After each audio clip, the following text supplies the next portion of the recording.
The flower communion ritual that we recreate every year originated in Prague. The first one was held June 4th, 1923, and the minister of that congregation, Norbert Čapek, created the ritual. He had felt the need for some ritual to bind his Unitarian congregation together. And the traditional Christian communion service of bread and wine didn't really resonate with his congregation because of the Catholic tones that it carried. So he turned to the beauty of the countryside to choose the elements for communion. At that original ritual, the members were asked to bring a single flower of their choice, either from their gardens or from the hills around. When they arrived at church, they placed their flower into a large vase that was there waiting in the entryway. This signified that everyone was freely joining and contributing to the community. The vase that contained all the flowers was a symbol of their united fellowship. And the youth in the church helped to arrange the bouquet. Later, they carried the vase to the front of the auditorium where Dr. Čapek blessed the flowers. It was such a success that they repeated this ritual every year. The flower communion was brought here to the United States in 1940 by Norbert's wife, Maya Čapek. She had come to Massachusetts on a speaking tour that year. Maya became ordained herself in 1926. For many years, she and Norbert carved out this ministry in Prague.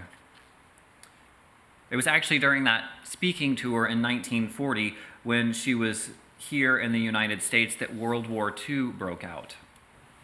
That year, in 1940, Nazis took control of the city of Prague.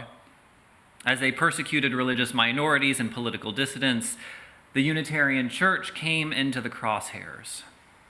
They found Norbert Čapek's gospel of the inherent worth and dignity of every person unacceptable. As Nazi court records state, his teachings were, quote, too dangerous for him to be allowed to live. For one of our most central principles, for believing in the inherent worth and dignity of every person, Dr. Čapek was sent to Dachau. He was killed the next year. Maya didn't learn any of this until the war was over.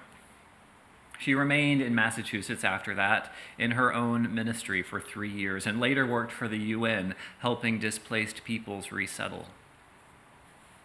Norbert Čapek and his deep commitment to hope are memorialized in our flower communion. A lot of his writings remain today. We'll use one to bless these flowers in a minute. To me, the most powerful of those writings is a prayer from Dachau that he wrote.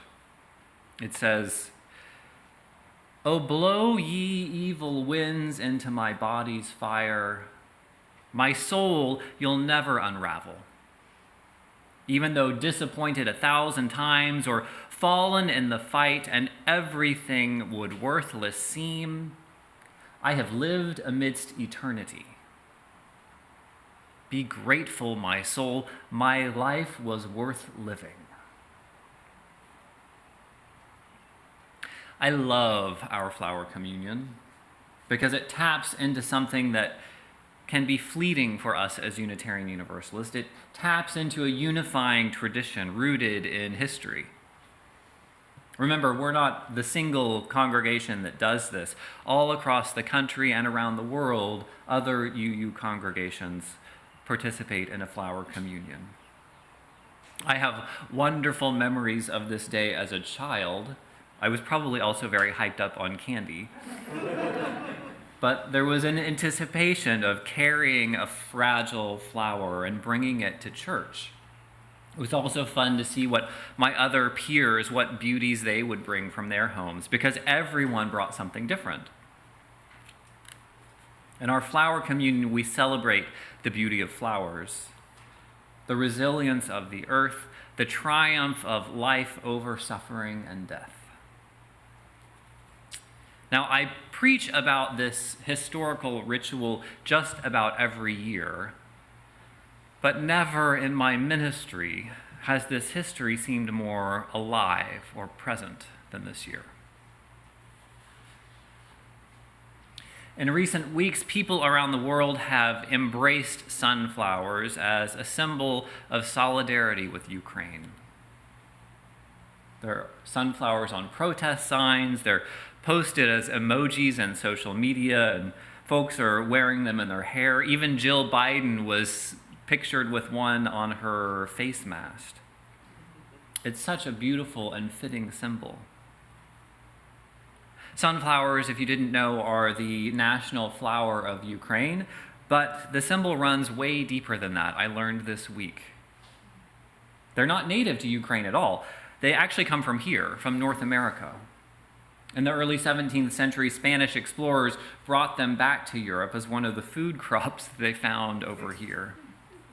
And by 1800s, the seeds had made their way to Ukraine. They grew beautifully in the dry, hot weather and the rich soil there. And they got an unusual boost from the Orthodox Church there because they disapproved of using lard for cooking during Lent. There were no restrictions about sunflower oil, though, so sunflower culture took off with a little help from the church. By the 1800s, big fields were full of bright yellow. They also have a historic symbol of peace about them. After the fall of the Soviet Union, the Ukraine was left with a massive nuclear arsenal. But in June 1996, leaders from the United States and Russia and the Ukraine marked Ukrainian nuclear disarmament by planting sunflowers. 10 years earlier, this was what fascinated me the most. 10 years earlier, after the disastrous accident at Chernobyl, sunflowers, yes, sunflowers were planted all around the area because of their ability to extract toxins from the soil. This wasn't a gimmick either. They used the same planting project after the Fukushima disaster in 2011. The affinity for these flowers runs deep in the culture. They're woven into clothes and worn in headdresses for celebration. They're carved into wooden furniture.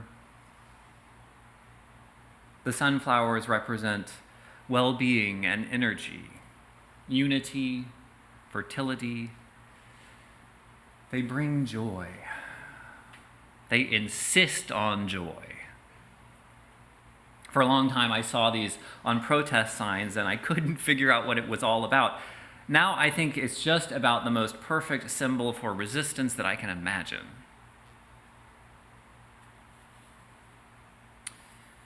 Now, this past month, we looked at the major religious holidays that came up and explored some big theological questions that came with them. We talked about pneumatology, or the question of dealing with the Spirit. We talked about ecclesiology, or that question of who are we together as a religious community. This Sunday, being Easter, we turn our wondering to the question of eschatology. No one uses that word, but I hear eschatology being talked about all the time. It's basically the question, where is this all leading to? In the past couple of years of profound uncertainty, we've all been wondering, what's going to happen? Where is this all leading? Last week, having dinner with a friend, we commiserated over the war in Ukraine and the general state of the world. We both agreed that it's hard to remember sometimes that humanity is far better off now than we were 200 years ago. We're healthier, we're less violent, we're better educated, and more equal, generally speaking. It's easy to forget sometimes that life, at least for us as humans, has had a measurable trend of improvement for a long time. Another glimpse of eschatology that came across my mind this week was a quote from the teacher and activist Angela Davis. She says, "You have to act as if it were possible to radically transform the world. and you have to do it all the time. When confronting the fundamental challenges of racism, sexism, environmental degradation every day as your job, as your life, to maintain a sense of hope, I guess it helps to think that real change, like big revolutionary change, is possible. She says, you have to act as if it were possible to radically transform the world, and you have to do it all the time. The question is ultimately for each of us to find our own answer to, where is this all going? It can feel overwhelming if we don't have a hopeful answer. Perhaps it's not a question that you feel drawn to. Perhaps you prefer to live in the moment and take one day at a time. And that is a great strategy. But it's the question that Easter presents, and one I hear people bringing up quite often. Within the Christian tradition, Easter is the major turning point. It is the big moment. The resurrection of Jesus is seen as the moment when human history shifts, and when Christians, or whoever chooses to follow, for them, life transcends death. The really interesting question to me in that is, what does that mean? What does it look like for life to transcend death? A wonderful book called Proverbs of Ashes takes this moment of Christian theology and kind of turns it on its head. The authors Rita Nakashima Brock and Rebecca Ann Parker go to great lengths to push back at the picture of suffering on the cross and violence as being a source of redemption. These two female pastors tell story after story about domestic abuse that was hidden by the church or even supported by religion. They point out what should be pretty obvious, that violence is not life-affirming. It is not holy. Suffering is not redemptive. What was redemptive about that story of Jesus' death and the Easter story is the healing and growth that comes in response. Rather than the violence of crucifixion, Jesus was a redeeming figure because of the community that built around him, the relationships he modeled. To me, that's a really compelling version of Easter. The Jesus, the radically inclusive, countercultural servant leader, is the one that I'm intrigued by. And the earliest communities that gathered after his death, they were living a message of love in wild, amazing ways. The good news of Easter is that community came back together to heal and rebuild after horrifying loss. Now, Unitarianism and Universalism both have an eschatology, a sense of where things are going. The version of a better world that we talk most about, and the version that I think most of us feel, comes from our Unitarian roots. It's the idea that we work for change. We earn the better world by making it. So we write letters and we raise money, we educate and we protest, we march and organize, create, embrace, teach, and share. This world has a whole bunch of problems. If we start now, maybe I can make a dent. It's more than a little overwhelming. Sometimes I wonder, where does it stop? Where do I find some solace? Now, there's another message at the root of our religious tradition, and that's universalism. Universalists believe that God would not condemn anyone to hell, at least historically.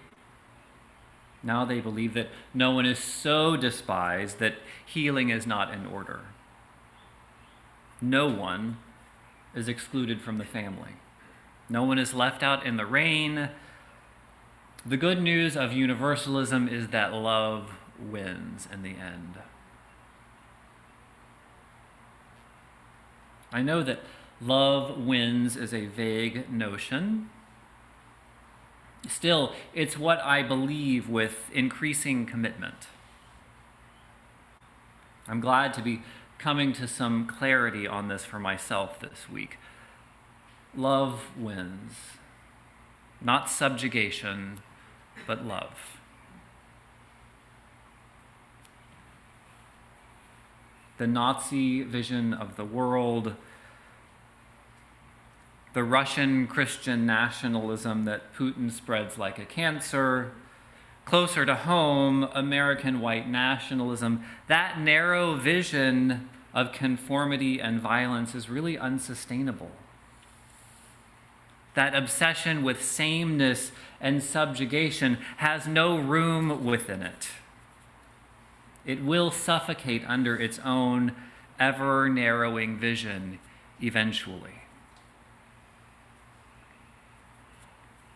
Love, on the other hand, love opens itself to new life, and it wins. Slowly, as we learn to accept our neighbors, as we learn that difference is not disease, as we make amends and perhaps even reparations, as we leave behind some of our outdated understandings of gender, as we step forward to embrace our neighbors every day in 1,000 small ways, we make real that promise that love wins. I don't believe that it is simple or easy. I'm not even certain that it is guaranteed, but I do believe that love wins. And the alternative is truly unimaginable. Amen.